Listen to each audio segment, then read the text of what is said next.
Mr. President, a federal judge said tonight that the administration has to fully fund SNAP. It's the latest in the back and forth, and the Justice Department said they're going to appeal it. What's your message to folks as they work this out in the courts and in Congress as we're heading into Thanksgiving? Yeah, look, Jackie, it's an absurd ruling because you have a federal judge effectively telling us what we have to do in the midst of a Democrat government shutdown. Which what we'd like to do is for the Democrats to open up the government. Of course, then we can fund SNAP, and we can also do a lot of other good things for the American people. Problems, catastrophes, wars, could be anything. We have to remain liquid. We can't give everything away based on a number. Here's an example.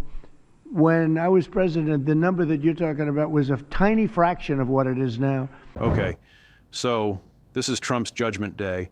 A federal judge just delivered what's being called a nightmare ruling that destroys Trump's legal strategy and slams the brakes on his executive overreach. The judge didn't just rule against Trump on one issue. The judge issued a comprehensive rebuke calling Trump's actions arbitrary, capricious, and legally unsupported. That's judicial language for what you're doing is so wrong it doesn't even have a legitimate legal basis. And the specific ruling blocking Trump from clawing back SNAP food benefits from millions of Americans comes with a temporary restraining order, meaning Trump has to stop immediately, can't continue these policies while he appeals, has to comply right now or face contempt charges. This isn't a minor setback. This is a federal judge saying Trump's entire approach to governing is unlawful, that his attempts to control benefits, override congressional authority, and use executive power however he wants are unconstitutional, and that the court is going to stop him. But before we go any further, real quick, let's be honest, you can't really trust mainstream media anymore. That's why we built Pump Politics, to bring you real stories, real context, and no corporate spin. If you want to stay ahead of the headlines, join our free newsletter. We'll send the news straight to your inbox every day. Just click the link in the description to join. And if you just want to support what we're doing, join us. Be part of the community that actually cares about the truth. All right, let's get back to the video. Biden went totally crazy, gave it to anybody that would ask, gave it to people that were able-bodied, had no problem. Anybody that would ask, we get the number. And it's many times the number of people are on. This wasn't meant for that, than it is for me. At a later time, our energy costs are way down, our groceries are way down, everything is way down, and the press doesn't report it. The press reports whatever the con people say. You know, I called the Democrats. The specific context makes this even more devastating. Trump had been trying to force states to claw back SNAP benefits that had already been paid to families, benefits that were distributed based on prior court orders requiring full funding. Trump wanted states to demand that money back from people who'd already spent it on food. That's cruel. That's administratively impossible. And a Massachusetts federal judge said it's also illegal, issued an emergency restraining order stopping Trump from even trying. The judge's language calling this arbitrary and capricious is significant legal terminology. Under administrative law, agencies can't make decisions that are arbitrary and capricious, have to follow proper procedures, have to provide reasoned explanations, have to consider evidence. Trump's attempt to claw back benefits apparently violated all of those requirements. The judge found Trump just arbitrarily decided to reverse course, didn't follow proper procedures, didn't provide adequate reasoning, just acted capriciously because he wanted to punish states for complying with court orders. New York Attorney General Letitia James, leading a coalition of 24 states, shows the political breadth of opposition to Trump's actions. This isn't just blue states. This is nearly half the country united against Trump's benefit cuts. Attorneys general from both parties recognizing that what Trump is doing is wrong, that it hurts vulnerable families, that it violates the law, and they're working together to stop him. James's statement blasting Trump's relentless fight against food assistance captures the political message. Trump isn't just making policy decisions. He's waging war on programs that help hungry people. And he's doing it relentlessly, refusing to accept court orders, ignoring congressional authority, just continuing to attack programs he doesn't like, regardless of legal or moral constraints. The detail about 4 conflicting memos from USDA shows the administrative chaos Trump has created. The Agriculture Department has issued 4 different sets of instructions about SNAP benefits, each contradicting the previous ones, creating confusion for states trying to administer the program, creating uncertainty for families who depend on benefits, all because Trump keeps changing his position, keeps issuing new orders that contradict prior orders. That administrative chaos is part of what the judge found arbitrary and capricious. The fact that states were being penalized for complying with prior court orders is particularly egregious. Courts had ordered full SNAP funding. States complied with those orders, distributed benefits as required, and then Trump tried to punish them for following the law, tried to force them to claw back the benefits. That's retaliation against states for complying with judicial orders. That's obstruction of justice. That's exactly the kind of lawless behavior courts can't tolerate. The simultaneous Supreme Court and appellate court denials of Trump's emergency appeals show the entire federal judiciary rejecting Trump's positions. It's not just one judge in Massachusetts, it's courts across the country, different circuits, different levels, all reaching the same conclusion: Trump is wrong. His actions are unlawful, and courts are going to stop him. That comprehensive judicial rejection is unprecedented. Shows Trump has completely lost the judiciary's confidence. The message that even post-presidency executive claims have strict constitutional limits is crucial, because Trump has been acting as if his prior time as president gives him special authority, as if he can claim executive privileges or powers based on having been president before. Courts are saying, no, you're not president anymore, you don't have presidential powers. And even when you were president, you didn't have unlimited powers. Constitutional limits apply to everyone always. Legal analysts calling this one of the harshest judicial rebukes Trump has faced reflects how comprehensive and scathing the ruling is. The judge didn't just rule against Trump, the judge condemned his entire approach, called it arbitrary and unsupported, said it was harmful and unlawful. That level of judicial criticism is extraordinary. Shows the judge viewed Trump's actions as not just wrong, but offensively wrong. So wrong they warranted the strongest possible language in the opinion. The prediction that further failed efforts will bring more devastating rulings creates a cycle of defeat. Each time Trump tries to override courts or Congress, he faces another devastating ruling. Each ruling makes the next one more likely, because courts see a pattern, see Trump systematically violating the law, and they respond with increasingly harsh sanctions and increasingly broad injunctions to stop him.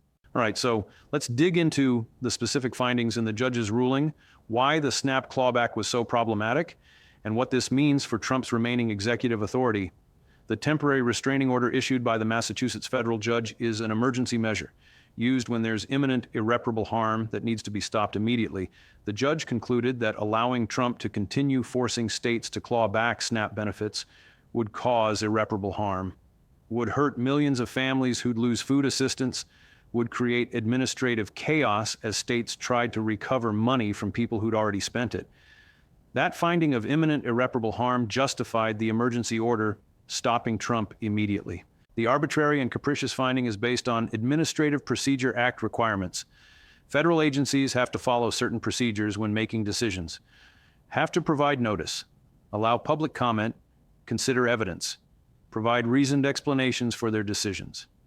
Trump's Agriculture Department apparently violated all of those requirements, just issued memos demanding clawback without proper procedures, without adequate explanation, without considering the impact on families and states. That failure to follow proper administrative process makes the decision arbitrary and capricious under law, and arbitrary and capricious decisions can be struck down by courts. The legally unsupported characterization means the judge found Trump didn't even have statutory authority to order the clawback, that the laws governing SNAP don't give the president power to demand states recover benefits already distributed, that Trump was claiming authority he simply doesn't have under the statute. That's a fundamental legal failure. Not just a procedural violation, but a complete lack of legal basis for the action. The coalition of 24 states led by New York represents enormous political and legal power. When half the states in the country unite to challenge federal action, that's a major lawsuit. Those states have resources, have talented lawyers, have political legitimacy, and they're all saying Trump is wrong.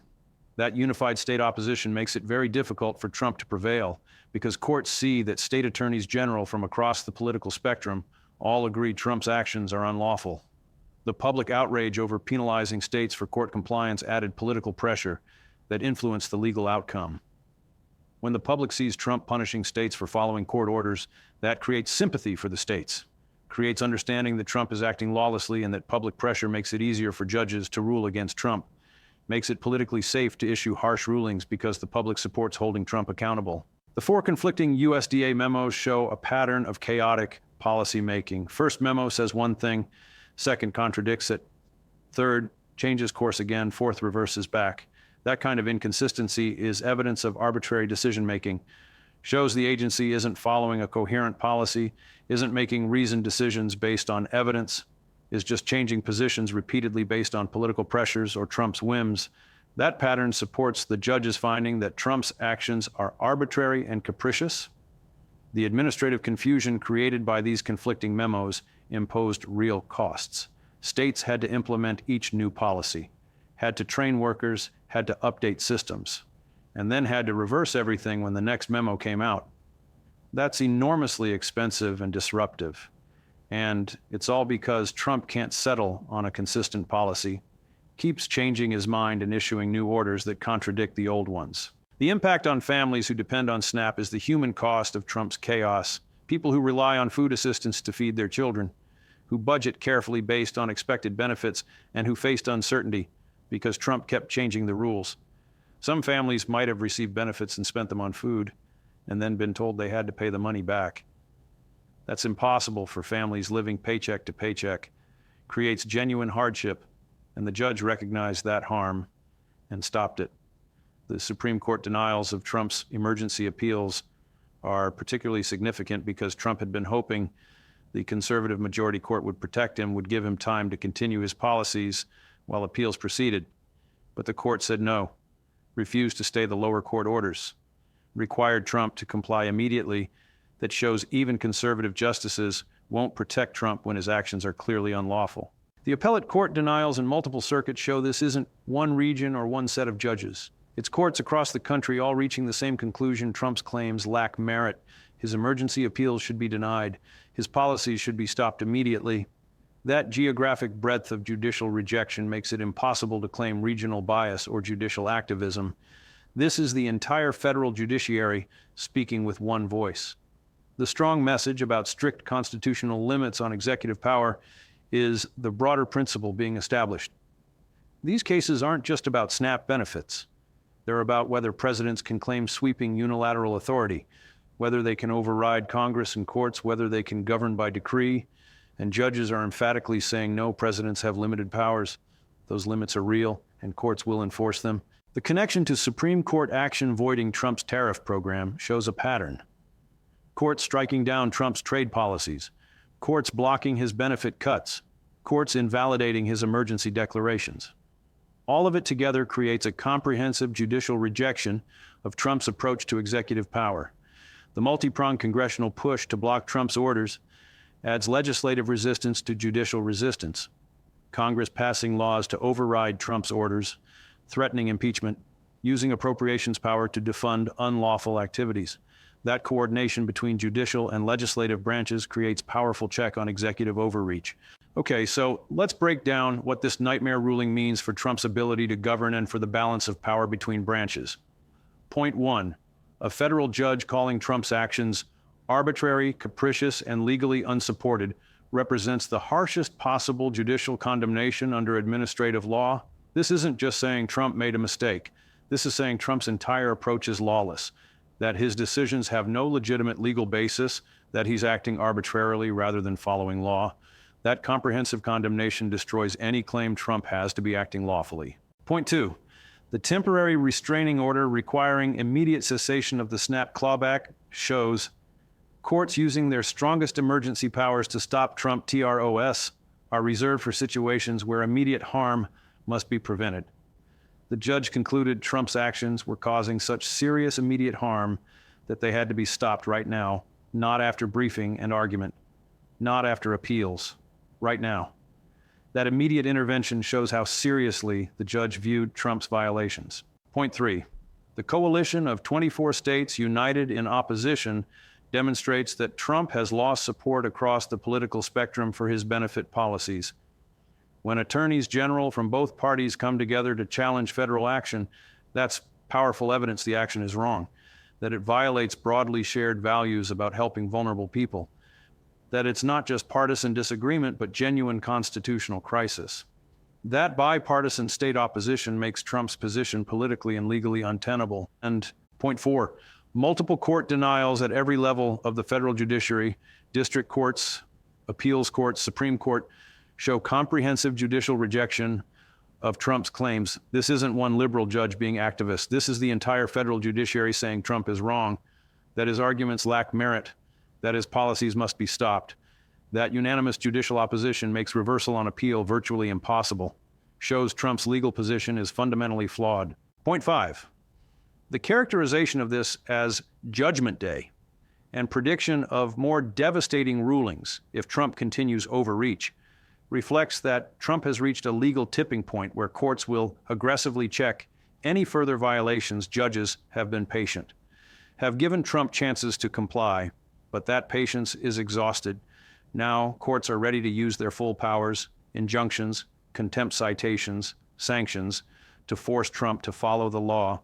That represents fundamental shift in judicial approach from tolerance to aggressive enforcement. So what's the bottom line? Trump faces Judgment Day.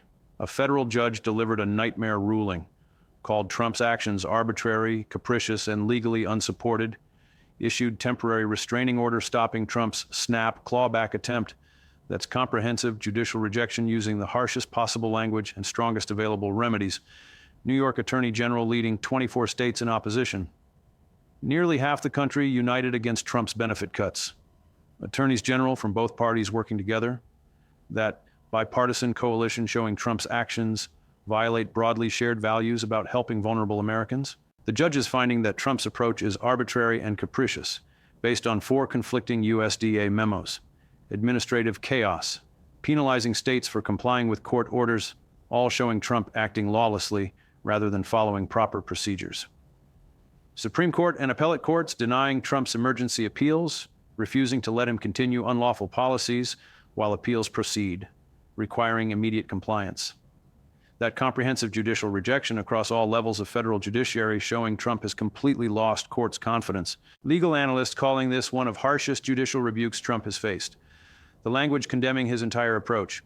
The immediate injunction stopping his policies, the prediction that further violations will bring even more devastating rulings. All showing courts shifting from patience to aggressive enforcement. The connection to other defeats. Supreme Court voiding tariffs. Congress blocking emergency orders. Multiple fronts of resistance all succeeding simultaneously. That convergence of judicial and legislative opposition making Trump's position untenable. State attorneys general energized by the victory, seeing courts will back them up when they challenge Trump's overreach. Planning more aggressive litigation. More challenges to unlawful policies. That increased state opposition creating additional pressure on Trump. The restoration of congressional power over executive branch courts saying Trump can't override Congress, can't claim unilateral authority, has to respect legislative supremacy in areas Constitution gives to Congress, that restoration of constitutional balance being fundamental principle at stake. Trump's post-presidency influence torpedoed by these rulings, his ability to claim special authority undermined, his arguments about executive power rejected, his policies struck down. That comprehensive defeat destroying any remaining claim to leadership or authority, the judicial reckoning being described as formal Judgment Day. Not just one setback, but comprehensive accounting for all Trump's violations, all his overreach, all his lawless behavior, courts systematically striking down everything Trump built on unconstitutional foundations. Even the nightmare aspect for Trump being that this isn't ending. Each new attempt at overreach will face more devastating rulings. Each violation will trigger harsher sanctions. Courts ready to use contempt powers, criminal referrals, personal liability to ensure compliance. That escalating judicial response making continued defiance increasingly costly. The message to Trump being clear: comply with law or face increasingly severe consequences. Constitutional limits are real. Courts will enforce them, and Trump's era of acting with impunity is over. This is accountability through judicial power.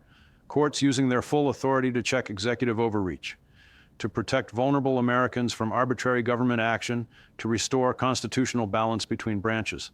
That's judiciary fulfilling its essential role. Trump facing Judgment Day where years of lawless behavior face comprehensive judicial reckoning, where every unlawful policy gets struck down, where every violation triggers harsh sanctions, where nightmare rulings destroy his remaining authority and influence. Federal judge delivering this nightmare ruling, calling Trump's actions arbitrary and unsupported, issuing emergency orders stopping him, that immediate forceful intervention showing courts done, being patient done tolerating violations, ready to aggressively enforce law regardless of political consequences, Trump's Judgment Day arriving in form of comprehensive judicial rejection, multiple courts at all levels saying his approach is wrong, his policies are unlawful, his authority is limited, and courts will enforce those limits through whatever means necessary. That's the nightmare for Trump, losing in every court, facing universal judicial opposition, having his policies systematically dismantled by judges who've concluded he cannot be trusted with executive power. Trump's Judgment Day, courts delivering devastating verdict on his entire approach to governance,